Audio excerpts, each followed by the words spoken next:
Hello and welcome. I'm Saeed from StoryPlanet.net.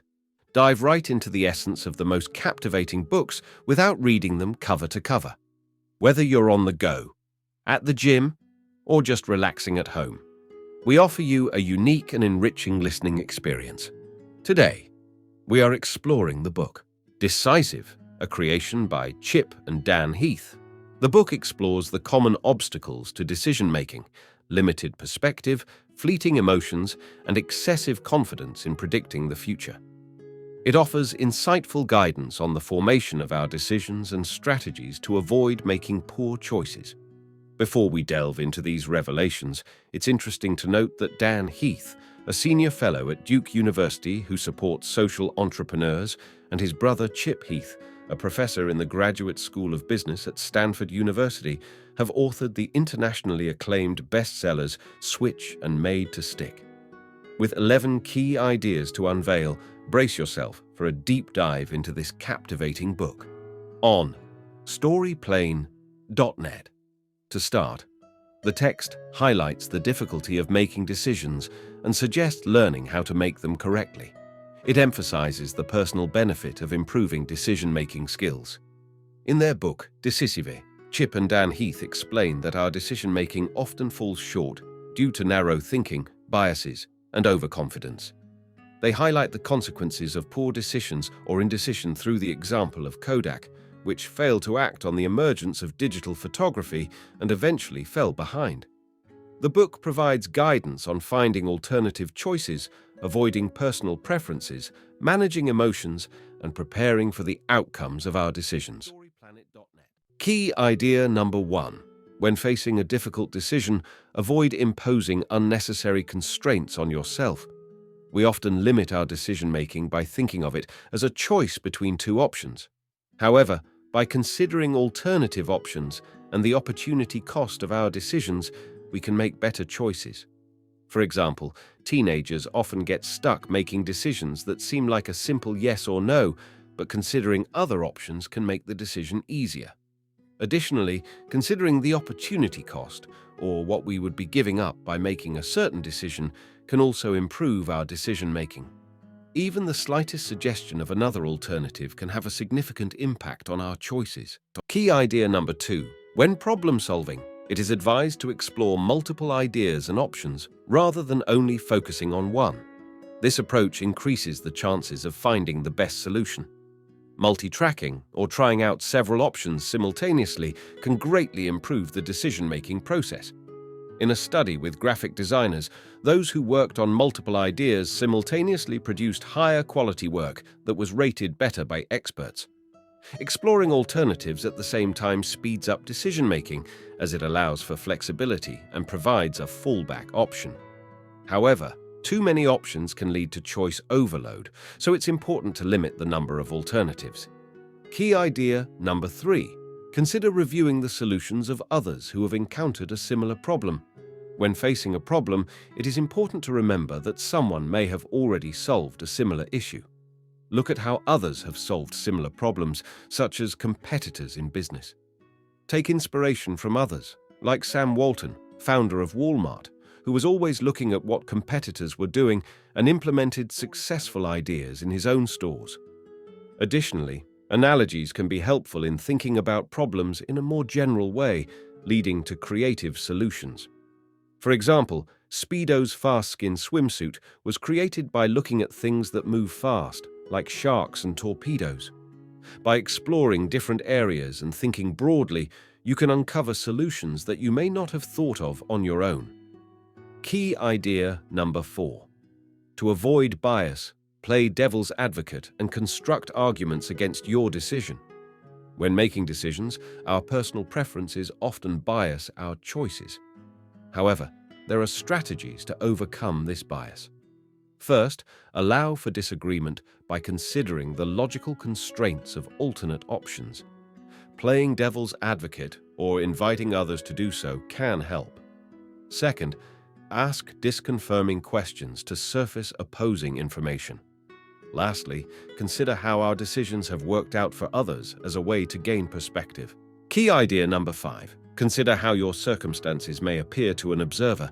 It is beneficial to examine how others in similar situations have fared. The outside view provides data on how others have experienced similar situations. For example, base rates show that 60% of restaurants fail within 3 years of opening. Experts should be consulted for base rates, not individual predictions.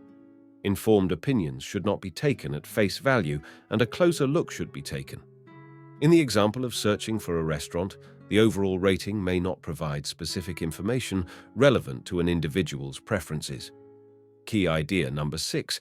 Instead of creating a detailed plan, try conducting a small experiment to test the effectiveness of your idea. The concept of ouching involves testing ideas on a small scale before fully committing to them. It is better to try something out and gather evidence rather than relying solely on beliefs or predictions. Ouching can help us make more informed decisions and avoid the pitfalls of guessing or the interview illusion. However, there are situations where full commitment is necessary, and in those cases, it is important to gather information beforehand. Instead of endlessly pondering, it is advisable to give an option a try on a smaller scale to determine its suitability. Key idea number 7. Shift your focus to the future to gain perspective on your decision. Many of our choices are influenced by short-term emotions, which can lead to bad outcomes in the long run. To encourage our brains to consider long-term consequences, 2 techniques can be used. The first is to imagine the outcomes from a future perspective, as future emotions are not as well defined as present emotions. The 10-10-10 method can help in this regard by considering how a decision will make us feel in 10 minutes, 10 months, and 10 years. The second technique is to take the observer's perspective, which helps to see the most important aspects of a decision and overcome short-term emotions. Asking ourselves what we would recommend to a best friend facing the same dilemma can also be helpful. Key idea number 8. Identify core priorities when making decisions based on conflicting values. When making important decisions, it can be easy to get caught up in short-term emotions or conflicting priorities. To overcome this, it is crucial to identify your core priorities. Determine what long-term values and goals are most important to you. Consider factors such as family, career, personal growth, and financial stability. Once you have clarified your priorities, commit to acting on them. Recognize that prioritizing certain areas of your life may require sacrificing time and energy in other areas. Use your calendar as a way to assess how you are allocating your time and whether it aligns with your core priorities. Key idea number 9. When making decisions, consider the future as a range of possibilities rather than a single outcome. This allows you to better prepare for the potential consequences of your choices. To make better decisions and prepare for the future, consider both worst and best outcomes. Use prospective hindsight to evaluate facts and ensure you can handle success. Implement a safety factor to account for unforeseen circumstances and adjust predictions accordingly. Key idea number 10. The text suggests setting up a system that switches from autopilot to manual control in order to make and enforce a decision. This text discusses the concept of tripwires, which are signals that can help us become aware of our behavior and prompt us to make changes if necessary. One example is a company offering employees money to quit, helping unmotivated staff see their situation clearly. Setting deadlines and partitions can also prevent falling into bad habits as they enforce decisions and prompt conscious attention. Additionally, using labels to recognize patterns, such as pilots being introduced to the concept of lemurs, can help individuals pay attention to their feelings and take appropriate action. The overall idea is that tripwires can interrupt autopilot behavior and promote conscious decision-making.